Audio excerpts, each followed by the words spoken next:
अब यार ये कुछ भी नहीं करना है, सबसे पहले तो 3 लेजर बनाना, एक रिसीवेबल का, एक अलाउंस का और एक एक्सपेंस का। Multan Sultan receivable ledger shows the balance of 58200, receivable आ गया 58200, ठीक है। Before making adjustments, Multan Sultan wishes to write off amount 8900 and believes they are irrecoverable, मतलब ये इरिकवरेबल हैं, बैड डेट्स हैं, लेकिन ये राइट ऑफ करने हैं, ठीक है। तो इसकी एंट्री क्या होती है, एक्सपेंस डेबिट और रिसीवेबल क्रेडिट। लेकिन अगर वो कहता है रिटर्न ऑफ तो फिर हम रिसीवेबल ना लिखते हैं, ये बात याद है ना। उसको कहता है Multan Sultan wishes to make specific allowance for Lahore Qalandar 1350 का और टू इस्लामाबाद यूनाइटेड 750 का। मतलब एक स्पेसिफिक अलाउंस है हमारे पास 1350 का और एक है 750 का, ओवरऑल ये 2100 का स्पेसिफिक अलाउंस भी है, ठीक है। Multan Sultan wishes to maintain general allowance 3% of the year receivable. अच्छा, अब हमने जनरल अलाउंस निकालना है जो है 3%, उसके बाद भी है। उसके बाद लिखा हुआ है कि Multan Sultan allowance for receivable at the last year end wise 56, मतलब पिछले साल अलाउंस ये था, मतलब ओपनिंग अलाउंस है, वो क्रेडिट साइड पर आएगा 5650, ठीक है। और अब हमने what is the charge the statement, profit और लॉस में क्या जाता है, ये एक्सपेंस वाली वैल्यू जाती है, ये इनकम स्टेटमेंट में जाती है ना, ये हमने बताना ये क्या होगी। अच्छा, 3% जो है हमने वो अलाउंस फाइंड करना है, तो हम फाइंड कर लेते हैं। अब अलाउंस क्या होता है, बेसिकली जनरल अलाउंस का क्या फार्मूला होता है, total receivable minus good debt minus bad debt minus specific allowance, ठीक है।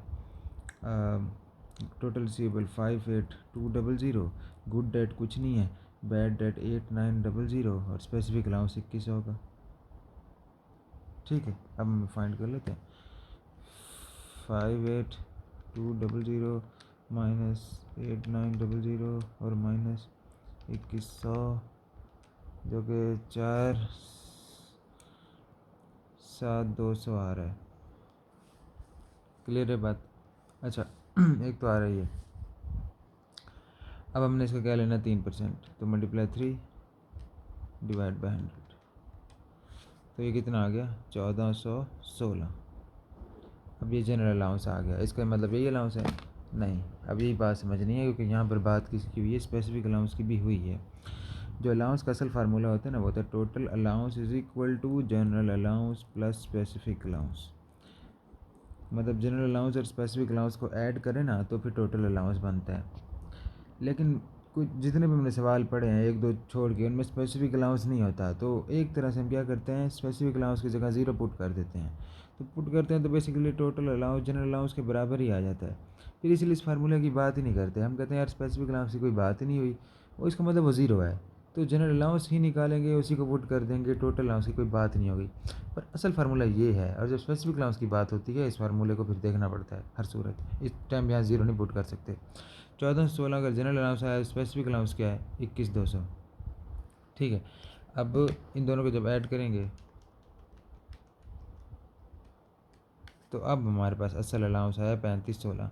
जिन सवालों में स्पेसिफिक अलाउंस नहीं होता वहाँ ये ज़ीरो होता है, तो फिर वही जनरल अलाउंस ही टोटल अलाउंस होता है। तो इस बार क्या अलाउंस है हमारे पास, 3516। तो इस साल का क्लोजिंग अलाउंस क्या है हमारे पास, 3516। अब इंक्रीज़ इन अलाउंस है या फिर डिक्रीज़ इन अलाउंस है, पिछले साल से डिक्रीज़ हो रहा है ना, तो कितने से डिक्रीज़ हो रहा है, 2134 से डिक्रीज़ हो रहा है। जब डिक्रीज़ होता है तो अलाउंस डेबिट किससे भला, 2134 से, और एक्सपेंस क्रेडिट किससे भला, 2134 से। क्लियर हो गई बात, यहाँ तो कोई मसला। अब एट द एंड हमने ये चीज़ जो है इसको फाइंड करना था, और यहाँ 8900 है, तो इसको बैलेंस करने के लिए बना लो 8900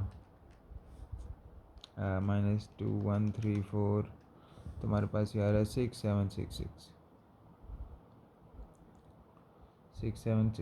तो ये 6766 जो है ये बेसिकली यही सवाल का आंसर है।